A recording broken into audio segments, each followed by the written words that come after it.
As per 53 years of CWC gauge records, at the last gauging station on Godavari River, at least 3,000 TMC of water flows into the Bay of Bengal after the utilization of both the states Telangana and AP. The erstwhile state of Andhra Pradesh itself had allocated 65.13 of Godavari water to Telangana region. ఈ point మీరు ఒక్కసారి 65.13 ఏంటిది? ఇందాక నేను చెప్పిన చూసినరా 1480 ఉమ్మడి ఆంధ్రప్రదేశ్లో గోదావరి నదిలో 1480 టీఎంసీలు మన రాష్ట్రానికి హక్కుగా వచ్చినాయి. ఆ 1480లో 968 తెలంగాణకి ఇచ్చారు, 512 లేదా 13 ఆంధ్రప్రదేశ్కి ఇచ్చారు. 1480లో 968 అనేది 65%. 1480లో 968 is 65% of Godavari river. So the 3,000 TMC of water flowing into the sea annually can also be used on same pro rata basis. Based on the total water requirements for irrigation, industry and drinking water, Telangana will use 1950 TMC water per year in comparison to present allocations of 967.15 TMC. బహుశా మీకు ఇది అర్థమైంటుంది.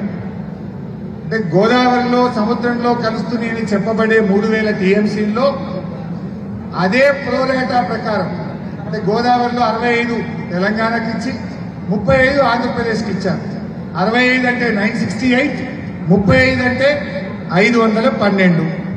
అదే ప్రోరేటా ప్రకారంగా వరద జలాలంటూ ఉంటే ఆ వరద జలాల్లో 65% అంటే 1950 టీఎంసీలు మా తెలంగాణకు రావాలి అని కేసీఆర్ గారు ఆ రోజే లేఖ రాశారు.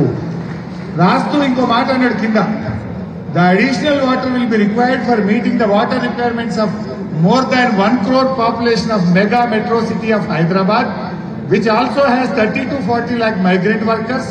The needs of Hyderabad city are growing due to the expansion of IT and pharma industries and the growth of its urban agglomerations. Hyderabad భవిష్యత్ అవసరాలు, మా ఇండస్ట్రీ అవసరాల కోసం మాకు 1950 కావాలి అన్నారు.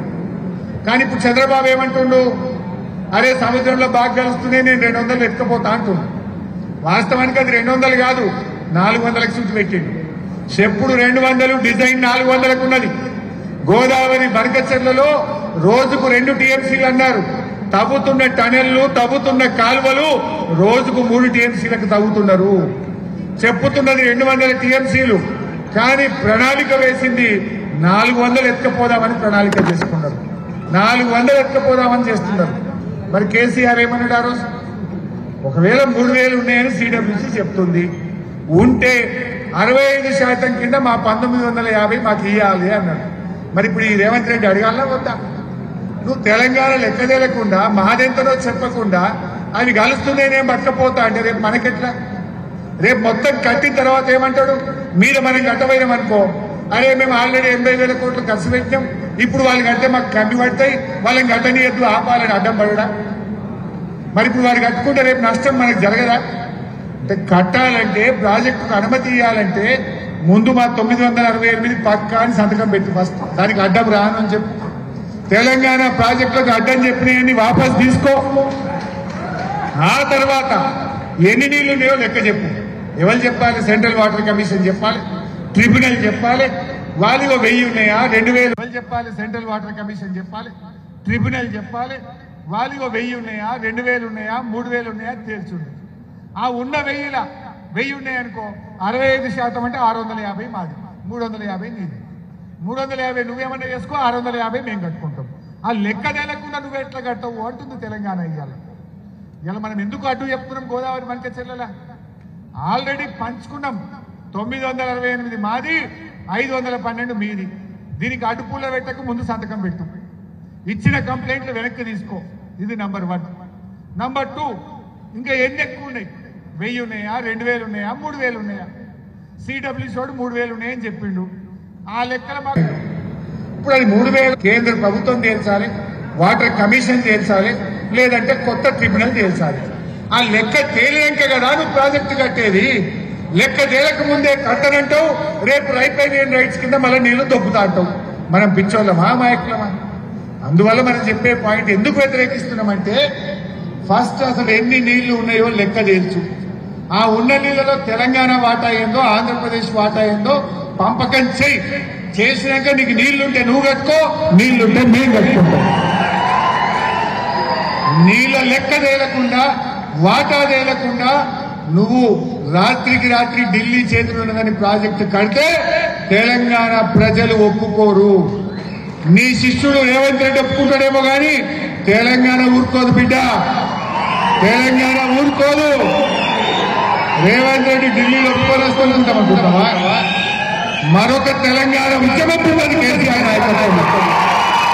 ఎంత పోరాటం బాబుకేముంది? రేవంత్ రెడ్డి నాశేతున్నాడు, ఢిల్లీ నాశేతులు ఉంది, ఎత్తుకపోతా అంటున్నాడు. బిడ్డ రేవంత్ రెడ్డి నీ చేతులున్నాయేమో కానీ తెలంగాణ ఊరుకోదు. మా కాలేజీ చెప్పిండు, మా కాలేజీ చెప్పిండు ప్రాంతేతరుడు ద్రోహం చేస్తే పొలిమేరల దాకా తరిమి కొట్టు, ప్రాంతంలోనే ద్రోహం చేస్తే ప్రాంతంలోనే పాపం పెట్టు. దానికి సిద్ధమైతే తెలంగాణ అవసరమైతే మా ఉస్మానియా, మా కాకతీయ, మా శాతవాహన, మా పాలమూరు యూనివర్సిటీలు మరొక్కసారి ఉద్యమ వేదికలైతే పోరాడతాం, తెలంగాణ హక్కులు కాపాడతాం. విడిచిపెట్టే సమస్య లేదు.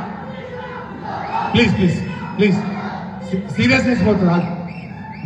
మన హక్కులు మాత్రం వదిలిపెట్టే ఇష్యూ లేదు. ఇది విషయం. ఎందుకు వ్యతిరేకిస్తున్నామంటే గుడ్డిగా వ్యతిరేకిస్తలేం బిడ్డ. మా వాటా తేలాలి. మా ప్రాజెక్టులకు అడ్డు చెప్పినావు, మా 968 అడ్డు చెప్పినావు. ముందు వాటన్నింటినీ క్లియర్ చేయి, లెక్క తేల్చు, తర్వాత నేను నడిస్తే దప్ప లేకపోతే నడవదు. రేవంత్ రెడ్డి తల ఊపినా, రేవంత్ రెడ్డి సంతకం పెట్టినా కేసీఆర్ ఊరుకోడు, తెలంగాణ రైతులు ఊరుకోడు. అవసరమైతే మనమే సుప్రీంకోర్టుకు పోతాం, ఢిల్లీ తలుపు దంతాం. మళ్ళీ ఒకసారి తెలంగాణ ఉద్యమ తరహాలో జాతీయ రహదారులు దిగ్బంధం చేస్తాం, రైలు రోకోలు చేస్తాం, ఢిల్లీ మెడలు వంచుతాం తప్ప ఒక్క చుక్క నీళ్లు తెలంగాణ వదులుకోదు కాక వదులుకోదు అని మనం చేస్తాం.